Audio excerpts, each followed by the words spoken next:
In Switzerland, there are places where people leave cash boxes sitting out in the open. No lock, no clerk, no camera pointed at your face. You take what you want, leave the money, and walk away. And somehow, it works. But the strange part is, this isn't just about roadside farm stands or unmanned cheese shops. Across Switzerland, there are entire everyday systems built on the same idea: trust first, control second. Today, we're counting down 12 Swiss honesty systems that sound completely unrealistic, until you realize they've been working quietly for years. Number 12, public bicycle repair stations. Dotted along bike paths and city streets across Switzerland, you'll find free public bicycle repair stations. A metal post with tools attached, tire levers, wrenches, a pump, all permanently mounted and completely unguarded. No attendant, no rental fee, no registration required. You're cycling, something goes wrong, you stop, fix it, and carry on. The tools are just there, for everyone, forever. I spent 3 hours trying to find reports of these getting vandalized or stripped and came up mostly empty. In Switzerland, they just don't. The assumption baked into the entire system is that people will use the tools and leave them for the next person. That's it. That's the whole policy. Anywhere with higher foot traffic and lower social trust, those Allen wrenches would be gone by Tuesday afternoon. Number 11, ski resort lost and found that actually returns things. Swiss ski resorts operate lost and found systems where wallets, phones, cameras, and expensive gear get handed in by strangers and returned to owners, often with everything still inside. No reward offered. No expectation of anything in return. Someone finds your wallet on a slope, they ski it down to the lodge, hand it in, and go back to their afternoon. I personally think this one would genuinely work in maybe 4 other countries on Earth. The interesting part isn't just that people hand things in, it's that nobody seems to think twice about it. It's just what you do. Number 10, library systems with no ID required. Many Swiss public libraries operate on an open trust model where borrowing books requires minimal verification, and in some smaller community libraries, almost none at all. You take the book, you bring it back. The system assumes you will. There are no aggressive late fee structures designed around the assumption of bad faith. Just a quiet expectation that you're a person who borrows things and returns them. I find this one fascinating because libraries in other countries have essentially turned into bureaucratic checkpoints. Switzerland looked at that and decided it was unnecessary. Number 9, hotel minibars on the honor system. Plenty of Swiss hotels, particularly smaller boutique properties and mountain lodges, stock their rooms with minibar items and local snacks, then simply ask you to note what you consumed on a paper sheet at checkout.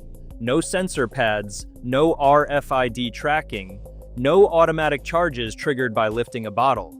Just a handwritten list and your word. Hotels in other parts of the world moved to sensor-equipped fridges because guests were notorious for consuming items and denying it. Switzerland looked at that problem and apparently decided it wasn't their problem. Number 8, communal wine cellar access in villages. In certain Swiss villages, particularly in wine-producing regions like Valais, communal wine cellars operate where residents can access shared wine stores, pour what they need, and log it themselves in a book. The ledger is community-maintained. Nobody is watching. The entire system runs on the assumption that your neighbors are honest and that your reputation in a small community matters more than a free glass of chasselas. I personally think this is the one that would collapse fastest in a big city context. But in the context it exists in, brilliant! Number 7, roadside farm stands with no cashier. Drive through the Swiss countryside and you will find wooden tables stacked with vegetables, eggs, and homemade jam. A handwritten price list, a small tin box for cash. No attendant, no camera, no lock on the box. I actually stopped at one outside Bern once and just stood there for a moment, processing it. Left 2 francs for some eggs. Nobody saw me do it. Nobody needed to. These stands have been running this way for generations, and most of them are still profitable. It's not a policy, it's just an assumption about people that turns out to be correct often enough to keep the whole thing going. Number 6, mountain hut self-check-in systems. Remote alpine huts operated by the Swiss Alpine Club run on a self-registration model. You arrive, you find your bunk, you log your stay in a book, and you pay via an envelope system, cash in an envelope slipped into a box. No warden present overnight in many cases. You're at altitude, in the mountains, completely unsupervised, and the expectation is that you'll pay, clean up after yourself, and leave things ready for the next hiker. And they do, mostly. The system has worked well enough that it's still the standard. Number 5. Unmanned train station ticket kiosks in small villages.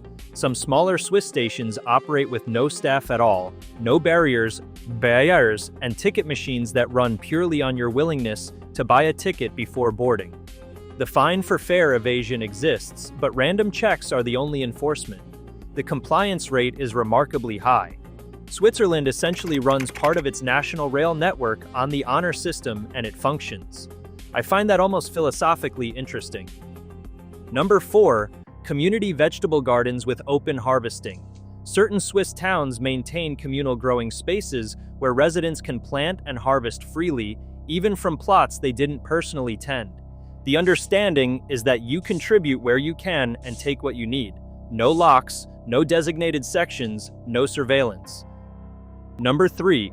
Office coffee stations run on voluntary contributions. Across Swiss workplaces, shared coffee setups often operate with a small jar rather than a paid system. You take a coffee, you leave a franc or two if you feel like it. No tracking, no mandatory payment, just a jar and a vibe. Number 2. Public piano installations that stay intact. Swiss cities have placed public pianos in train stations and squares, unlocked, unguarded, available to anyone. They stay tuned, they stay undamaged, they get played daily, by strangers who just sit down, play something, and walk away. I personally think this one is the most quietly beautiful thing on this list.